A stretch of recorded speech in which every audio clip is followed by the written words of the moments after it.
Good morning and welcome to Sunday Soul Day, weekly fuel for your mind, body, and soul.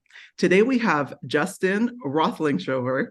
He is a incredible author. I already read one of his books, a TEDx speaker, founder, and CEO of Own It. We are so excited to have him on the show today. Welcome to Sunday Soul Day, Justin. Thank you so much for coming. It's so great to be here. I'm just getting in on both of your energies, and I just love the way that you guys show up. And I just know today's going to be a blessing to a lot of people. Amazing. Good morning, Allie. How are you? Hi, good morning, Demisha. I'm great. Good morning, Justin. So excited to have you on today. So great to see you as well. Well, Justin is a former hockey player turned strengths coach. And I am so curious because Ali and I are both athletes as well. And we had our own kind of journeys stepping from athleticism and transitioning out of it. What inspired you to transition into coaching at the NCAA, NHL, and AHL level? I think the big thing for me was just knowing that I had talent as an athlete, and after playing a little bit of minor league hockey, I was like, you know what, I just don't want to toil here, and I just have a bigger calling on my life. And if I really got honest with myself, making it to the National Hockey League as an athlete, as a hockey player, would have been for me and for my ego. Whereas coaching, being able to go back, being able to help others, serve others, emulate their craft, which ultimately I realized was for my ego as well. I'm sure we'll get into that in a second, but basically being able to serve others and get into that as the first start of my journey into stewardship leadership, whatever you want to call it. It was I just knew that that was really where I was called to, and what my passion really started to become, more so than going to the rink and playing every day. Yeah, wow. I love that. And it is such a privilege. I think coaches are just incredible. They have such an opportunity not to just to help people on a, professional athletic level, but also just within themselves. And so I love that you talked about that. Tell us a little bit about like your transition though, going from, playing and dedicating the majority of probably your time and your life to achieve excellence in your sport. Like, what did that feel like, that transition? Like, did you struggle with the transition? Was it really easy for you? To be honest with you, I've had a multitude of, I would say, identity shifts in my career. And when I say my career, it's really my life. When my first big one, I would say, was really shifting from that hockey player to the coach. And there were still aspects of me that still had this underlying desire to still play, and to be seen as that, because it was only when you're seen as a player that you get the accolades, that you get the acknowledgement, you get the validation, you get the attaboys, if you will. And I think that still was there in some way, shape, or form. But if I actually took a step back, it wasn't the act of playing hockey. It was actually just that I had a performance heart, is what I call it, where that performance heart is something that I only saw my worth through performing. I only saw my worth through succeeding. I only saw my worth through making it to the pinnacle of something. And so that started to actually bleed into other areas of my life, even once I got there, which was, hey, coaching was great. Being the best at what you did was great, but I had to do it at the NHL level. And so I kept pursuing and pursuing and pursuing, and leaving everything else in my wake, in the wake of that, my family, my relationships, my marriage, you name it, in order to pursue this thing, because I still had this performance level heart. I have to be the strength coach at the NHL level. I have to be the guy who's transforming the league or the industry in some way, shape, or form. When I started to do triathlons, when I started to do marathons, when I started to do CrossFit, everything was like, you have to go to the games, you have to go to the national championship, you have to go to worlds, you have to win every race. And so that literally was the that grip that was on my heart. And I think I took that into, not I think, I know I took that into a multitude of things that I did over the course of time, not just as a player, but then into my strength and conditioning career, into my post hockey, into now call it a hybrid athlete, fitness athlete type of career. And so that has been, honestly, if I am honest with you, Damisha and Ali, the biggest transition or the biggest level of healing that I've had to experience over the course of the last, I'd say probably 4 or 5 years, is being able to take that performance heart that I had and be able really just to lay it down and heal from that and surrender it so that I could ultimately find who I truly was and what God truly called me out to be so that I could step into that more powerfully.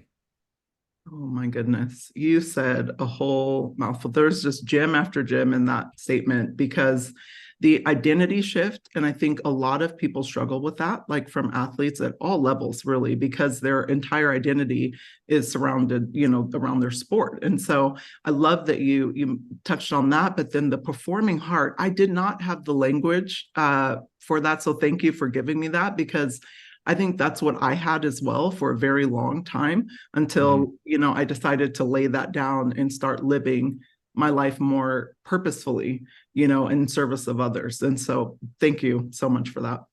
Yeah, there's a book I'm writing. Obviously I've got a book coming out called The Power of Ownership, but a book coming out in about 8 months after that is called Leaders Heal First, Oh, and how to become somebody worth following. And a big part of that is how do we heal the heart? And so I have really 4 different hearts. It's the bruised heart, the hardened heart, the performance heart, and the addicted heart. And how do we move through those? How do we heal those heart sets so that we can ultimately realize different mindsets and different action sets to step into something more powerfully? Oh my goodness. We talk about mindset so often, but we don't talk about the heart sets and the 4 different heart sets. That was beautiful. Um, so I can totally relate, again, as Demisha said, with being an athlete and making that shift. I think I might still have some heart set shifting that needs to happen within me. So our audience will love this. And I think that I know that I'm going to take something away with heart set shift, and in the 4 different areas. So as you had mentioned, that you used to care what other people thought, but you experienced a shift in your mindset, I guess in your heart set as well, right? Yeah. And you stated that at the end of the day, you are not here for the applause. You are here to empower and equip change. So tell us about the pivotal moment where you realized God's plan for your life that gave you the confidence to allow his work to flow through you. Yeah, so I think if I look back on it and kind of give you and the audience, I think a little bit of background on just like my journey is stepping into the National Hockey League. I was the youngest strength coach in the league, 25 years old. Had just completed my master's degree, was working on my postgraduate doctoral research in heart rate variability and sleep, was bringing a very data focused or data centric philosophy to the league that had really been antiquated, really a very generalized approach to health and performance for these athletes, where they were getting a lot of data but didn't know what to do with it, didn't know how to apply it. So everybody trained the same, everybody recovered the same, everybody slept the same, everybody traveled the same, everybody worked out the same. There was really no individualization. There was no personalization to the approaches that were being made. And so when I stepped into the league, that was something very contrarian that I had as a philosophy and a principle that really took, I think, a lot of people by storm. And the results that we saw were ultimately we didn't get what was normal. We didn't get the typical injury rates. We didn't get the typical sickness rates. We didn't get the typical lulls in energy over the course of the season. We were able to sustain it because we had built a bigger capacity, because we'd gone and ultimately created what each player needed individually. Now, the irony to that is that over the course of, let's call it a decade, I was running the performance system. I was running the system for everybody else, but I wasn't running it for myself. I wasn't operating it for myself. I wasn't doing that for myself, which I think a lot of people can probably attest to and kind of find some level of solace in. And what I ultimately started to see, and don't forget, like, this is also during a time where I'm still competing as an athlete in these CrossFit games, in these hybrid athlete races, the Spartan races, the Deca races, the triathlons. I'm like at the top of my game. I'm winning a lot of things. But at 29 years old, 30 years old, I started to realize that, man, like, I've got like brain fog that won't go away. I've got some body aches that aren't like getting better. I'm not sleeping as well as I could. And I was like, something's wrong. Then all of a sudden I started to eat things, and I couldn't eat things anymore. My diet basically dwindled down to soup and smoothies. And I was just like, something isn't right. But I'd go to all the doctors. I'd go to all our team docs. I went to all the specialists. They would run generalized tests and tell me, oh, no, you're healthy. You've got everything done that you needed to do. You're looking great. You're the picture of health. This is what we would want to look like. And I was like, guys, I just know something's not right. And so what hit me, like literally while I was sleeping, is you don't have to, even though you're not broken, it doesn't mean it's right. And so I was like, there's something not right within me. There's something not right within me. I don't have to wait until something breaks. And so I went and I actually got a colonoscopy and an endoscopy done.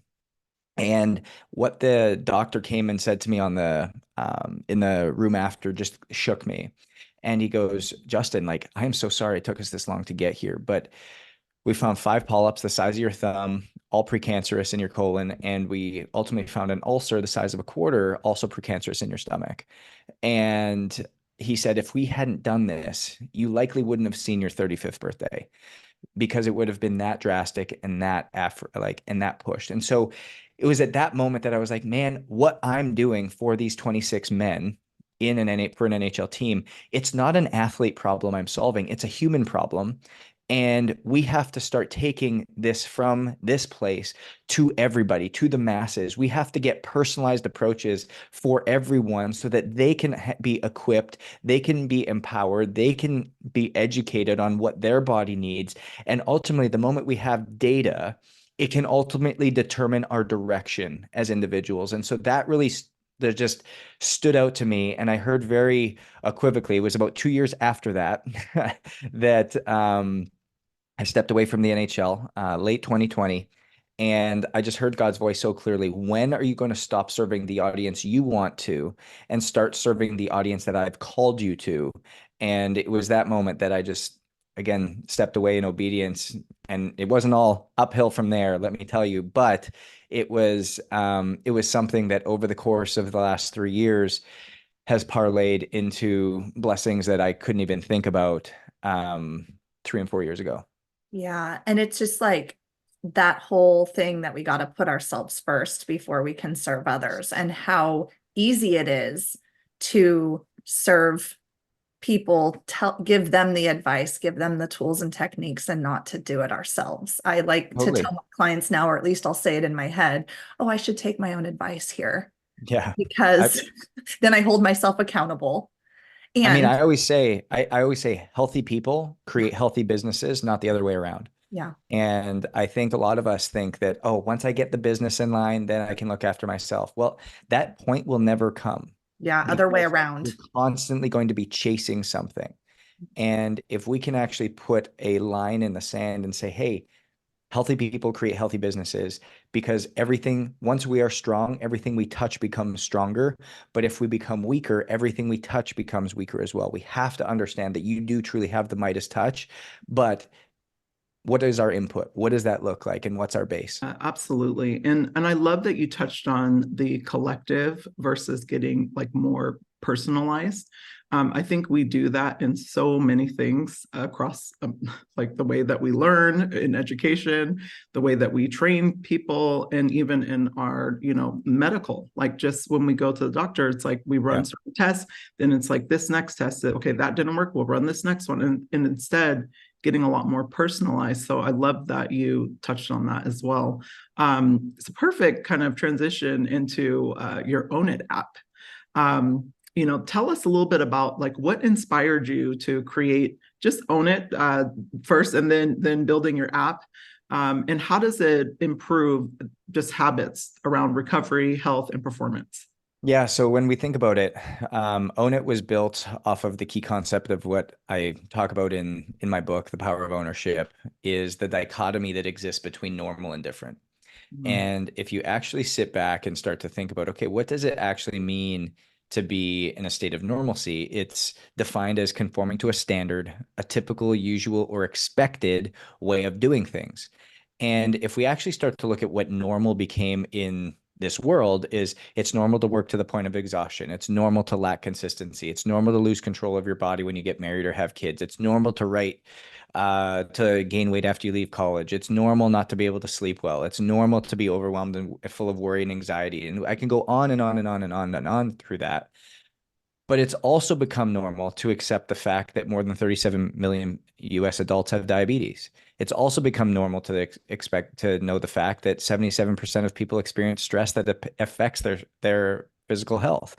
It's normal that 68% of the population is overweight or obese. It's these are the things that have become normal.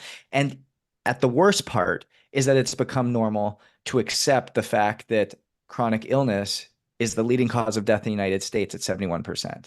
And so as I took this concept of normalcy, what does it mean to be normal versus what does it mean to be different, live a life that's different? When we started our company, Own It, we wanted to be different. We wanted to stand out because we're stepping into this industry of health and wellness that is, quite frankly, it's overpopulated. There's too many companies. There's every day you look, there's a new company popping up. There's a new marketing gimmick. There's a new thing that you need to buy. There's a new thing you need to have. But there was nothing that talked about you. There was nothing that talked about what does Demisha need. There was nothing that talked about what does Allie need. There's nothing that talked about what did Justin need. And there was nothing that was done at that level that was done at scale. Nothing that was done that way that was affordable. Why? Because it's hard, because it's difficult. It takes creativity, it takes knowledge, it takes wisdom, and it takes a team, and it takes a lot of money to be able to ultimately build something like that out. So even as we were starting, we knew what we were drawing a line in the sand in. We were going to be different. And our mission was to redeem the health of the world through educating, equipping, and empowering people to take ownership of their health in a personalized way so that they can ultimately realize something different. And that's literally what our mission statement is. You ask any one of our 35 team members, they can recite that in a heartbeat because we all know the rope we're pulling. We all know that we're different. We all know that we're basically a bunch of misfit toys because we don't fit into the typical mold of what it is that we've been called to. And so that's really why we built Own It, was to make sure that we could be the alternative. We could be what everybody's seeking. We can be what everybody was wishing they were purchasing when they bought every other person's product, every other person's service, every other person's testing, every other person's technology. That's what they wish that they would have gotten. And so when you come and you step into our world, that's what you're going to be experiencing. You're going to be experiencing for the first time a holistic model, something that's built around you. You're going to be experiencing something that has the understanding of, hey, what are your unique deficiencies? What are your unique stressors? And what is your unique lifestyle? Somebody who's a single mother of three can't have the same program who's a married stay-at-home mom. You just need two completely different things because you have completely different stressors, you have completely different deficiencies, and you have completely different responsibilities. And so I can't expect you to do the same things. And this is where we start to get into this issue of people going, oh, well, I tried this and it didn't work. Well, of course it didn't, because it wasn't built for you. It wasn't designed for you. It wasn't arranged for you. And so once we get really specific as to what you need, help educate you on what it is that's happening internally, empower you with the information in which is known, and then equip you with the direction in which to go. Data provides your direction. And now you're just on that path. And now you're just going, and you have the power. You have the control back. You have the ownership to be able to decide whether you're going left or right, because it's not what the expert says, it's what your body says. And the data is so powerful. Thank you so much for walking us through that, first of all. But it's so amazing what you and your team are building, because data is such a great indicator, and it's even better when it's really applied to you personally. And I think a lot of the things that are out there right now, the data is more collective, going back to the collective versus personalized. It's so hard, like you said, like someone who's a Spartan, racer or a mom of three, they're not going to have the same program. But if you go to a lot of these places out on the market right now, it is the same. And so it just doesn't work, and I'm perfect example of that. Like I had to get very personalized with a lot of the things that were going on with myself, as a single mom, my stressors, all of the things that, affected me physically, emotionally, mentally, and having a, platform like, your app is just so powerful because it's going to allow people to have a lot more education on themselves, and that is just powerful right there. So love, love, love. Yeah. And just shedding a light on how our society, especially in America, we normalize chronic illness, or we normalize different illnesses. And it almost is like, okay, we just accept it instead of, doing something about it. And then when we do something about it, you're right, it isn't tailored to our individual needs. It's sort of like, here's this one-stop shop, here's this one approach, and let's see if it sticks. And it becomes very defeating. I end up with clients all the time that are like, I went and saw my doctor. I felt minimized, I felt unheard, I felt unseen, and they just kind of threw something at me, and I knew it wouldn't work because I know me, right? Yeah. We are our experts of ourselves. So I love what you're doing. It tailors to the individual and empowers the individual. They're like, I feel seen, I feel heard, I feel validated when you hear me, right? That is 100%. absolutely empowering. So can you walk us through Own It testing? Yeah. What is being tested and how does it help us to better understand what our body needs in order to be healthier? Yeah, so I think what we have to understand is when we go into our doctors, and I'll talk about this just for a second, is we love to demonize or create a villain or something that we can attack, right? Something that we can blame. And for a lot of us, I think we're all on the same page. We're like, our medical system is not what we want it to be. It's not what we need it to be. It's in this area. And we just continue to say, I don't know what the answer is, but I'm just going to hate on the medical system. Well, I actually take a very contrarian approach, and I'm like, you know what? I think our wellness system is actually, or our medical system is actually really good, based upon what it's been designed for. It's been designed to fix something that's broken. I have a broken bone. I have developed cancer. I've gotten something. I want to go to the medical system because it's probably going to be able to try to help me. And number two, it's been built to make money. It does both of these things really, really well. We as a consumer are asking it to be preventable, to prevent these illnesses, to help keep us out of the system. But that's not what it's been built for. This that we want it to be is our job. It's us. And I think forever we've literally pushed this responsibility off on somebody else, and we've failed to take ownership of it, which again comes back to kind of the name, own it. We have to take ownership of this thing that we're leaning on. And so when you come into this type of thing, you go back to the type of testing that's being done when you go into your medical system. You're going to get a typical blood test. How many people have gotten their blood test and it comes back, oh, numbers look great. All is awesome. Hey, you know what? Your cholesterol's a little bit up. Maybe we'll give you a pill for this. Hey, your triglycerides are a little bit up. Take it easy on the bacon. But everything looks good. But yet this person is 40 pounds overweight. This person doesn't work out. This person doesn't sleep very well. This person has chronic anxiety. These are all the symptoms that are there. Well, the testing that gets done through Inside Tracker, through 10X Health, through Get Blokes, through your medical system, this system or this testing is looking at what's broken. It's looking at what's already broken. So when you go and you get tested, your liver enzymes are up. Well, now we see that there's an issue with your liver. Let's go and see how we can fix it with medication, with a surgery, with some type of prescription. That's what we're looking for. What is broken so that I can fix it?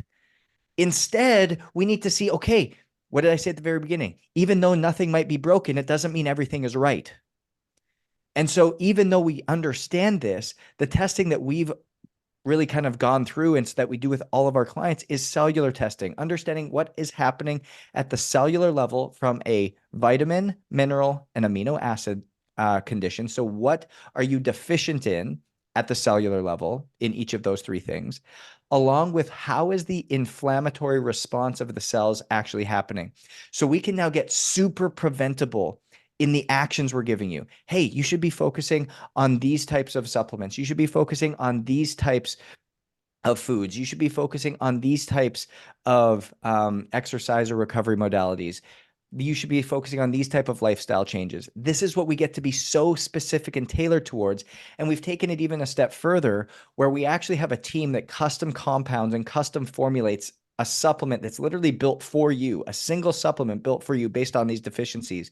So we can reverse them along with the lifestyle and behavior changes that we need to do. So this is the difference, again, between being what's normal and being reactive to being different and being proactive so that we can again lean into a different level of ownership. Okay, that was completely mind-blowing, like especially when you started with saying the medical system's doing exactly what it's designed to do, and we're looking for preventative, and that reminder of extreme ownership, and then your company does just that. I'm like blown away. It's amazing. Love it.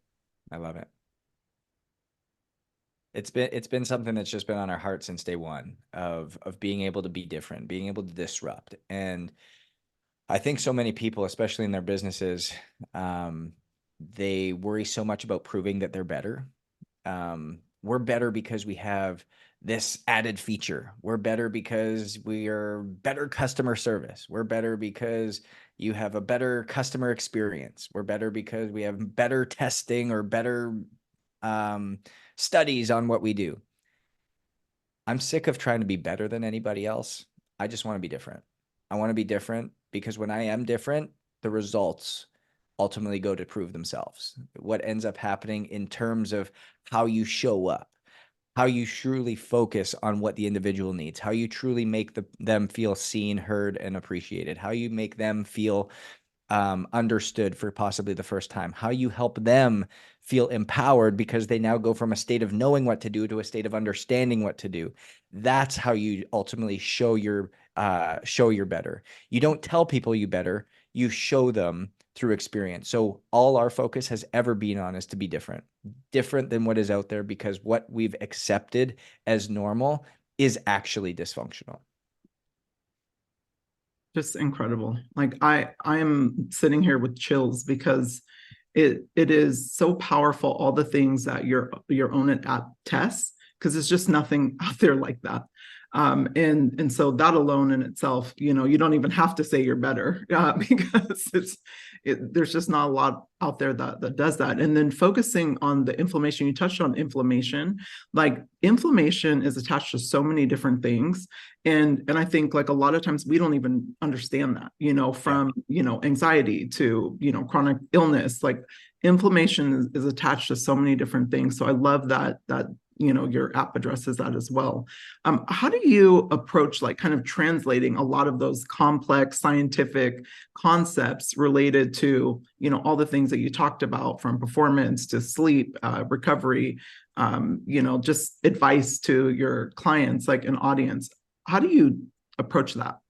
Yeah, so the unique part is that you've talked a little bit about the app, but the app is not even the forward or front facing feature. It's literally behind the scenes. It's basically a big storage board where everything kind of goes. Where the magic happens is that every single person coming in to own it has literally their own coaching team.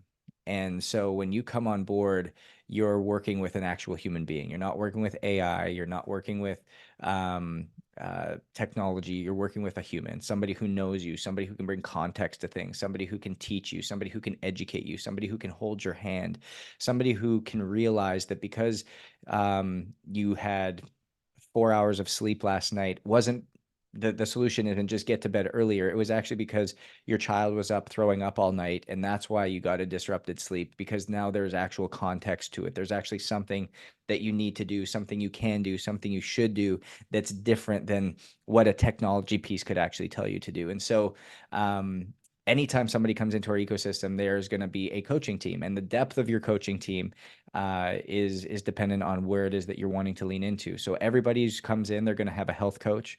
That health coach has to be has to be a registered dietitian, a functional medicine specialist, and a strength and conditioning coach. You have to have all three designations in order to be in order to sit for the Own It certification, to be a coach for us.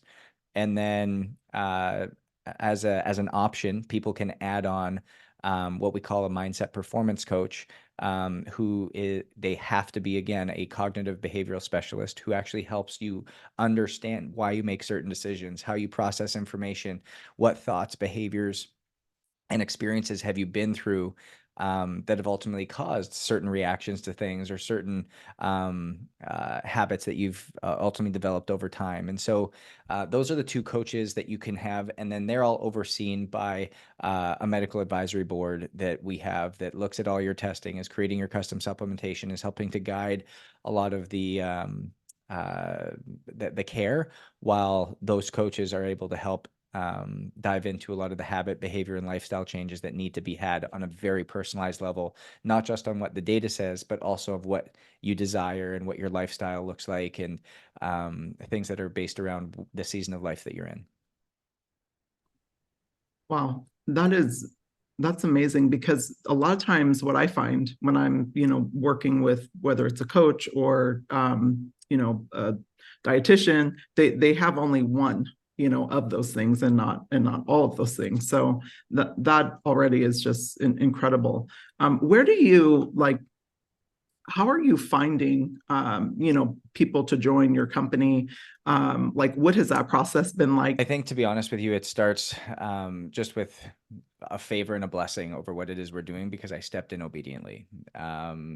People are always looking for the tactic or the system, or what did you do? And it was just out of sheer obedience. And I'll go back into what this looks like. My wife was the vice president of Christian Louboutin, and really just knew how to build systems, build businesses, build structure, build processes, build teams.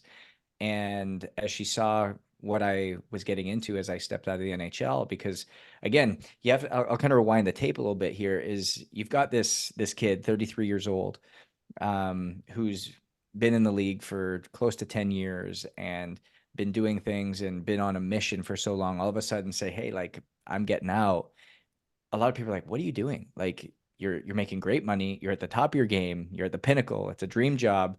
And I was like, yeah, it's just not my dream anymore. It's just not what I'm supposed to be doing. And when Elise, my wife, saw the growth and kind of what was happening within the business and the mission of what it was on, it really kind of took her by storm, and she started to do some intrinsic work on herself. Again, this girl's making seven figures. This girl's at literally the red shoes that everybody, or the red bottom shoes that everybody's wanting to wear. Yep. She's choosing which ones are actually going to the stores, and she's at the fashion shows. She's got the dream job. And it was at that point that she's like, I want to come on board and really run the company. And 6 months later, she left her job. She came, built all our systems, built all our scalability, built all of our team, built all of the structures, all the operating procedures, all of these things that I don't know anything about. I'm one step from stupid. And being able to look at this and being able to understand that that's the level of favor. And then he even go a step further, is now our COO, was the managing director at Louboutin. So she brought people over, and people just got on board with our mission and where we were going. And from there, you just start to see, when you operate differently, when you talk about things differently, when you're in the market in a different way, all of these coaches start to come on board, and you start to look at our talent. We've got the ex-performance director for the New York Giants. We've got the ex-performance director for the LA Galaxy. We've got people who held positions at Fortune 500 companies as health and wellness directors and overseeing. It's crazy to see who we have on our team, who has joined the mission, who's grabbed a hold of the rope to redeem the health of the world, because what we do is different. And it hits differently when they start to see how you operate. And so that is, I think, the uniqueness of it. It's just a favor and a grace that's there. And I think that's available to everybody once you understand what it is that you're truly called to do. Well, I love your obedience to God. Ali and I were actually just chatting about that, because it is when you understand, like you just said, what you're called to do, you can be obedient and go forth. But then not only that, people can feel that authenticity. You can tell the ones that are going to do really well. And it's because, it's like they eat, sleep, breathe it. It's in their entire DNA, in their essence as a leader of who they are, what they're building, and it comes through in every fabric, every thread, so I think, that is the difference between, a company like yours and a company that maybe is just trying to figure it out. So Yeah. Thank you so much for sharing that. And I say this humbly, is money is easy to make. And what I mean by that is I could go sell cars right now. I could go sell houses and you could make money. I could go create a product and sell it. But why? What is the bigger reason to this? Where are you actually going? What are you trying to do? And when you're on purpose, when you have this mission and you're literally doing something that is for you. And don't get me wrong, your purpose, your mission, it literally could be to build the best toilet seat in the world because your mother had a hip surgery and she fell off the toilet and that cost her life. So you are going to change the toilet seat industry. That's maybe what your mission and purpose was. And that's what you're doing. Awesome. I love it. And you're going to make a ton of money doing it, but you're on purpose. You're on mission. Instead of me going, I hate this toilet seat. I'm going to go and create the best toilet seat ever. And I'm going to sell it and throw it down your throat because this is what's there. Yeah. People fall in love with the story. People fall in love with the journey because they know that you've been there. They know that you've gone through it. They know that you've experienced it. They know that you feel the pain that they have felt. I know what it feels like to go into a doctor's office and not feel heard. I know what it's like to step in there and go, you don't know what I'm feeling. You don't know that I'm healthy. You don't know that this is where I'm at because I don't feel that way. And I know there's something wrong. And if I would have accepted that, I wouldn't be having this conversation right now. I wouldn't be here. And that is a crazy thing for me to actually start to sit back and think about, is because my early exit would not have been on anybody else other than me, because I wasn't willing to take the step to understand what was going on inside this thing, but rather just pushed it all over to the system.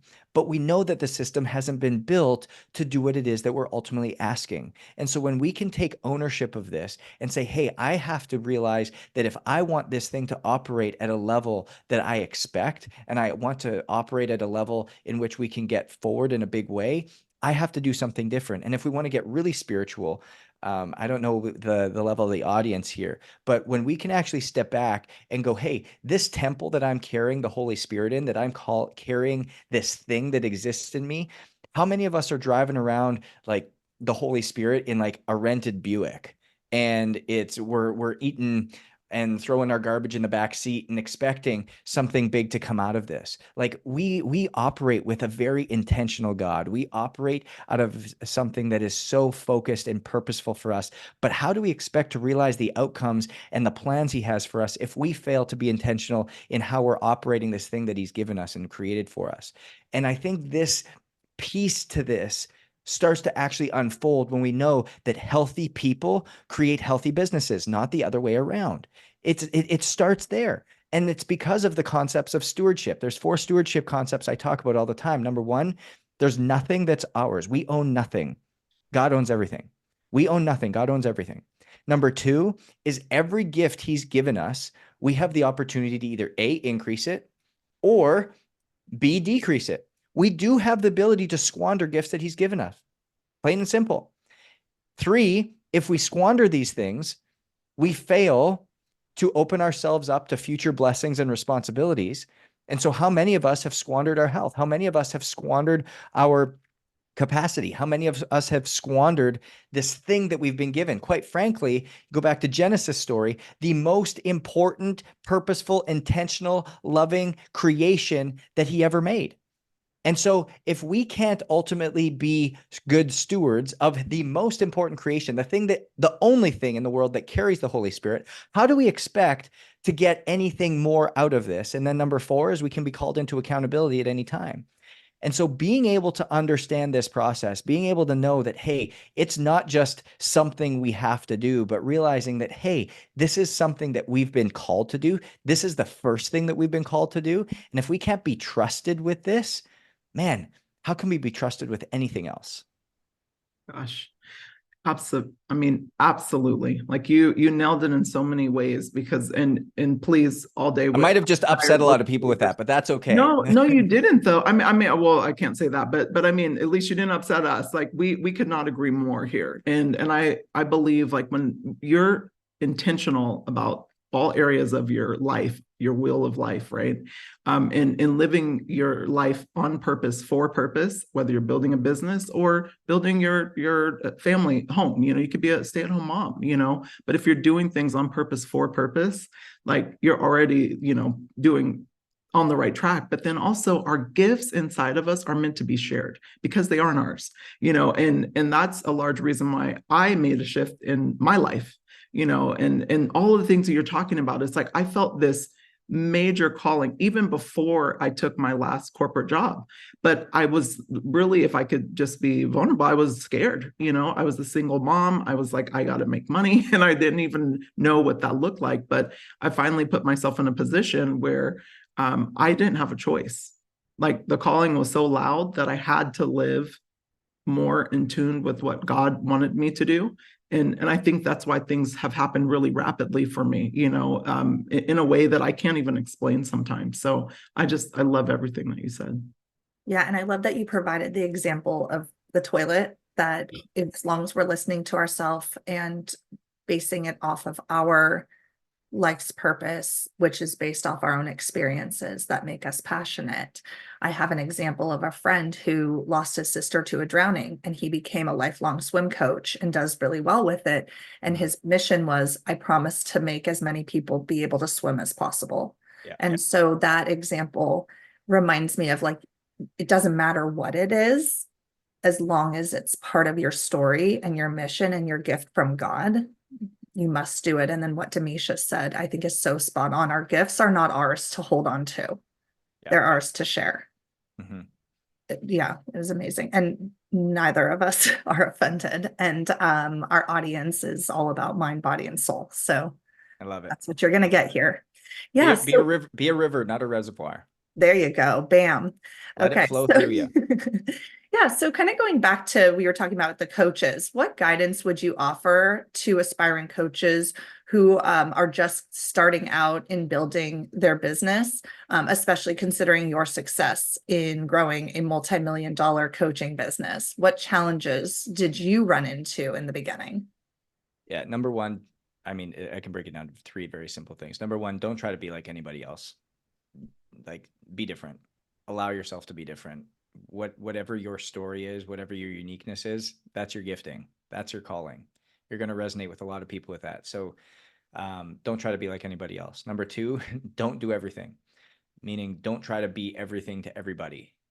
You try to be everything to everybody, you're going to be nothing to anyone. And so really kind of, again, they talk about niching down, but, and I don't necessarily even agree with niching down, but take ownership of your story and allow what your story is to speak to other people. And once you know what your story is that resonates with others, that help them be seen, help them be heard, that's what's going to ultimately allow them to open up to you as well. And then the third one is be patient. Be patient. I wanted the $10 million business in year one, but that didn't happen. Now very blessed to get there very quickly. However, it was only because you stayed very in tune to what your calling was, to what it is that we were. And so, yeah, like I said, don't try to be like anybody else. Don't try to do everything all at once, and then be patient and be willing to do the steps and pay your dues and go through the process. Those are such great reminders of not being in a hurry, continuing to remember God's mission for you, and just keep doing it regardless of the outcome. Right. And then, I love that quote. It was that you just said that don't be everything to everybody, or you will be nothing to anybody. I experienced that firsthand. I see it all the time. Really, that is so huge. I don't want to be that for everybody else, because then the wheels will fall off the bus and I will fall apart. Very quickly. Yeah. Love that. I just took all those notes because especially on the third one, that's a great reminder for me because I am a former sprinter. And so I tell people I did all the instant gratification stuff, so I'm learning that, especially this entrepreneur just world that I'm in is a marathon, it's not a sprint. And so I'm constantly reminding myself to be patient and to really just enjoy the process. Like that's what I want my kids to see me doing, is just enjoy the process. So thank you so much for that reminder. I want to talk about your books because we are avid readers here at Sunday Soul Day, and you have several books, several on the way, which is amazing. Can you give us a glimpse into kind of the core messaging around some of your books and the principles that readers can expect to find in your work? Yeah, so I'll really dive into The Power of Ownership, the one coming out on April 23rd. Thepowerofownershipbook.com is where you can pre-order that now, get access to a whole bunch of early access things behind the vault and insider things with me, and just some really cool items available to people. But The Power of Ownership really talks about how do we break the relentless pursuit of normal? What is normal in our society when it comes to our health, wellness, performance? And what does different actually look like? What does taking action in a different way for you look like? What does building your unique plan look like? What does building your unique strategy, your unique system look like? How do you do that? How do you operate a life that's differently so that you can ultimately be the light for somebody else and show them what a life lived differently looks like? And again, we're talking about our health here. We're talking about mental, physical, spiritual, emotional health. How do you align this in the appropriate way? And so, when you listen, when you get into my work is a very unique intersection point of faith, science, and experience. But again, it reads as a something that entertains. It reads in a way that educates, and it reads in a way that equips. And so if I can make sure that all three of those things are hit in anything that I put out, I say that it's a success. And so really making sure, like I said, The Power of Ownership is that newest work coming out that I'm really excited about, that quite frankly, even as writing it, I'll tell this quick story, but was 5 days to publishing deadline through Wiley. And I finished the manuscript. I was all excited. I was like, finally, I'm done. 4 months of just like grinding through. I had a dream and I just heard, this wasn't the book you were supposed to write. And I'm just like, nah, that's a bad rap before bed or something like that. Like that's just all that was. Next day, same thing. It's just this deep conviction, like, man, that's not the book you're supposed to write. Like, it doesn't feel right. And now at this point, like, I'm frustrated. I'm angry. I'm like, I can't rewrite this whole book in 5 days. Like, I just can't do this. And I went to bed that next night and I woke up at 3 a.m, just convicted like nobody else's business. This wasn't the book you were supposed to write. So I wake up, I print off everything. I laid out on this 10 by 12 table in our kitchen, and I just start cutting, pasting, Xing out, scrapping, writing notes. It looked like a mad scientist, like office. And I said to my wife, I was like, just don't touch anything for 4 days. Like, don't even open a door. Don't let a gust of wind in. Don't blow. And ultimately, 4 days later, No. completely transformed. And it was just shy of 50 hours. And Wiley had a completely new manuscript on their table, and that's what The Power of Ownership is. So I just know that it's going to be a real gift to a lot of people, and really transform a lot of lives. Okay, that is nothing short of remarkable. And God bless your wife for not letting a gust of wind come through and blowing everything around. I just had a quick follow-up to that. Like because I know a lot of people writing books and, whether it's ebooks or, I just wrote my first children's book. Allie and I are working on another children's book. Like, what is that process like for you? Like, going to, publishers, are you like, was that an easy process for you, or did you? To be honest with you, again, you just talk about the anointing and the blessing where one of my good friends that I had met probably 2 years ago, John Gordon, who's written got to be close to 30 books by now, as well as John Maxwell. I think a lot of people know who John Maxwell is. After they kind of heard kind of my story and what I was wanting, we got to know each other, and they just said, "You've got a book in you, man. And you just let me know." And so I was like, "Hey, I think this is something that I want to write, and this is where it's at." And about 3 days later, they walked me in the door at Wiley, and it turned into a publishing deal. So again, it's things that I couldn't create. It's things I couldn't build. And those are the things that are most valuable in this world. What an absolute blessing having such accomplished authors in your circle who not only listened to you, but actually helped you by taking action and walking you into Wiley. Just amazing. Justin, you bring up spiritual, emotional, physical. We talk all about mind, body, and soul. Can you explain more about how the body doesn't know the difference between mental, spiritual, emotional, or physical stress? Yeah, it's pretty remarkable, to be honest with you. And so in a lot of my research in heart rate variability, it all comes back to this concept that your body doesn't know the difference between mental, physical, spiritual, emotional stressors. And what I mean by that is whether you're going for a 24-mile run, whether you're going for a weighted workout, whether you're in a fight with your spouse, whether you're trying to figure out what this next transition in your business looks like, whether you have to fire somebody, whether your kids are going off to college or school, whether you're moving into a new home and renovating and doing all the logistical work around that, your body doesn't know the difference between any of these stressors. And what ends up happening is that adrenaline, norepinephrine, and cortisol are all released simply to keep Dashima alive, to keep Justin alive, to keep Ali alive. That's the mission of the body. That's the sole purpose. And so when it doesn't realize the difference between these stressors, it's the same response over and over and over and over again. And once we realize that, we have a cup that only has so much capacity. And once that capacity is reached, it has no other choice other than to overflow. And that overflow is what our body ultimately leads into with certain symptoms. And I'll talk about this in a second, where we talk about chronic stressors create chronic deficiencies that we don't typically test for, which we do.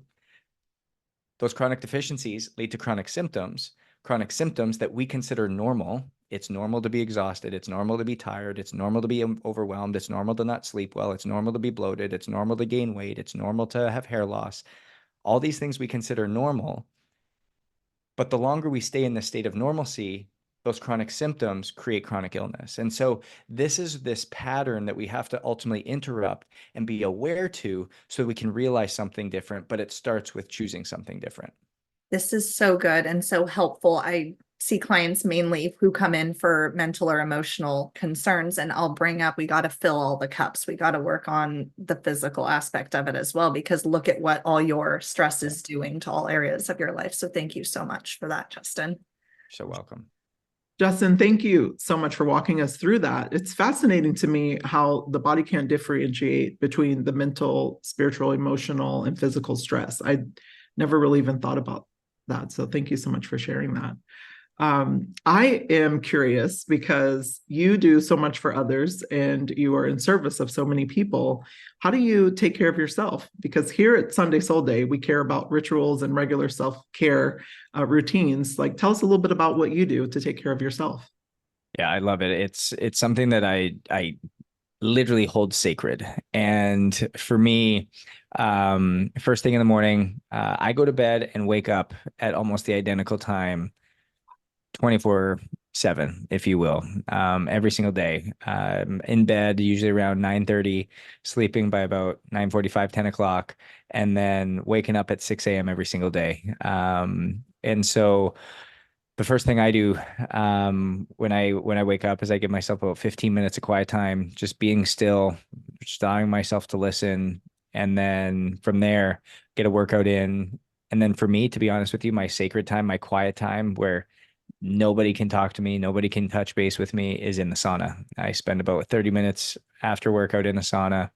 And then later in the afternoon, usually around 3 o'clock, I've got another 15-minute window where I pop into the sauna and I just relax and just get a good sweat on and listen. So the sauna is my sacred place. Have it literally right in my backyard, a nice big barrel sauna that I get into about twice a day. So that's my self-care. But just in general, being routine oriented and ritual oriented, and having a schedule that I'm disciplined on is really my self-care that allows me just to feel full again, and making sure that quiet time is something that I get. Oh my gosh, I love the sauna. Like I wish I had one. Now you're gonna make me look at saunas on Amazon. I'm sure they deliver it right to your home in 2 days. Oh That's yeah. amazing. Yeah, I love the quiet time too. Like I wake up probably actually about an hour before my kids get up. And I actually keep my house dark. I don't like a lot of light in the morning. I know a lot of people like to get out and go stand in the sun. Like I'm not that person. I prefer to be like really quiet and in a dark space because it allows me to like keep myself really centered. So I love that you spend quiet time with yourself. I think it's hard too for people because they don't want to be quiet with themselves. They don't want to take that time to give themselves space to even hear themselves. So love that you do that twice a day. Well, I wanted to know about books because you have several incredible books that we already talked about. But have there been a few along your journey that have really helped you and kind of shaped you as you were going through your transitions and also like building your company that you could share with our audience? Yeah, there's a couple that have really just been transformational for me in terms of um, really being able to help me understand how I can actually step into things in a more powerful way. And the first one was Sacred Pace. Sacred Pace, I think it's by Terry Looper. And what it really kind of talks through is how to hear God and align yourself with his will. And it's really powerful for me, just like, because I'm that guy, that I'm that pusher, right? Like I want to do things. I want to go, I want to go, I want to go. But when you can actually back up and you can hit pause and you can say, hey, what do I need to do today? Where do I need to actually be? What do I actually need to listen and hear from so I can step into more powerfully? That book has just been really revolutionary for me in terms of that thought process. And then the other one is The Awe of God. And believe it or not, The Awe of God by John Bevere, that really allows me to again come back to the coolness of God and his plan for you, and knowing that there's this um reverence of what he has called and what he has planned. And when we can get really quiet with that and still with that and realize that that's something that's built for us, that's when we can have a much better outcome. Absolutely. And I think it goes back to that stillness and quiet time that, I find that even within my clients, and I know Allie will probably say the same thing, they have such a hard time, being still and really listening because there's so much dopamine out there where it's like noise, noise, noise, and Yep. I think it's going back to, just the rituals and the routines. We've gotten away from it. I know I personally got away from it for a while until I decided to, make a change. So I love that. I haven't read The Awe of God. I'm gonna have to check that one out. So thank Yeah, you so really, much. really good. Oh, I can't wait to read it. Well, I had this question that I wanted to know because I saw something in an article that said your father said something to you that changed your mindset forever. And I thought that was so cool. But he said, son, talent will get you noticed, but consistency will get you paid. I absolutely love that. I'm going to share that with my children as well. But besides that, advice that really helped kind of shift your mindset forever. Is there any other advice that you've been given that you thought was just gold? I think it comes back to just knowing that you're not broken. You're not broken. Like anything that you're experiencing that is going to ultimately help you at the end of the day. But we also have to realize that even though it's not broken, it doesn't mean it's right. And by knowing that we have to continually evolve. We have to continually learn. We have to continually develop ourselves. And this, for me, I lean into it in the definition in the area of health, right? So knowing that even though we may not have a disease, even though we may not have an illness, even though we may not be having something that is holding us back, it doesn't mean that everything's right. It doesn't mean that the way that we're operating is the best way for us. It doesn't mean that the symptoms that we're experiencing aren't clues or signs that we need to ultimately be aware of and start exploring something a little bit deeper. So that's something big, I think, that that we have to take from. And then the second one was it comes back to it is healthy humans or healthy people create healthy businesses, not the other way around. And I think you can again extrapolate that out in a multitude of ways. Healthy people create healthy marriages. Healthy people create healthy businesses. Healthy people create healthy relationships. Healthy people create healthy parents. And so it's making sure that you are healthy in all ways. You are holistically healthy. You are putting yourself first in some capacity to make sure that you are healthy so that you can ultimately serve others and do what you're necessarily leaning in to do. Yeah, those are liquid gold. Love, love, love. Especially the second one is such a gem because I think it's not always easy for people who have spent their life living for others and putting others' needs before theirs to then remember that you can't pour from an empty glass. You have to take care of yourself in order to serve. And so I love that. Well, what's next for you? I mean, you're doing so much and you're in the process of releasing books and writing the fifth one. What's next for Own It? What's next for your podcasts and all the other things that you're doing? Yeah, to be honest with you, it comes back to sacred pace. Like I can have a plan, but what my next logical steps are, what my next steps look like um are really yet to be determined, to be honest with you. I see, like I said, I see Own It as the brand that is different, the brand that is on mission to redeem the health of the world, aligning with other brands and spaces in which we're trying to ultimately eradicate a lot of the chronic health issues that we see. We know that we can't do it ourselves. We know that we're meant to do it with a multitude of other people. We know that as a collective, we're better than individuals. And so I think really seeking partnership in that and seeking growth so that we can have a footprint that touches hundreds of millions of people instead of hundreds of thousands of people. And when we can do that, that's when we can really facilitate a change. But in the more recent future, again, launching a book drops on April 23rd, The Power of Ownership. And so that's really our biggest focus point from now till then. And just getting the book into as many people's hands because it's usually the first step in which people are going to read something and go, man, this resonates, this hits differently, this opens up my eyes to things that I need to actually start creating change in, things that I need to start knowing, things I need to start understanding. And if we can get people to understand that, if we can get people to know it, if we can get people to see it in a unique way, it's only at that point that we can ultimately step in. Because Zig Ziglar said, people who saw me speak, people who heard me talk, had the opportunity to be inspired. But those who engaged with me further in a program, in a system, in a mentorship, in a workshop, those are the people that had the opportunity to change their life. And so that's really what we are after too, is like, how do we touch, reach, and engage people and get them into the ecosystem so that they can realize something that's different and something that's life-changing. Wow. Thank you so much. That is just extraordinary. And I tell you, every day I seek a few things. And one of them is to have a mental orgasm in some way.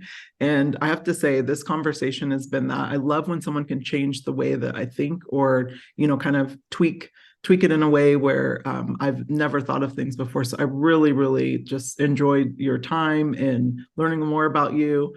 I know our audience is going to be able to extract so many gems from this conversation. So just really appreciate you and God bless you on your journey. We're so excited to see you and also sign up for Own It. Ali and I have already talked about it. So I love it. I love it. Can't wait to see you on the other side and see how we can impact you and continue to just help you do everything you do so well and lead your mission. Thank you so much. Everyone have a wonderful Sunday.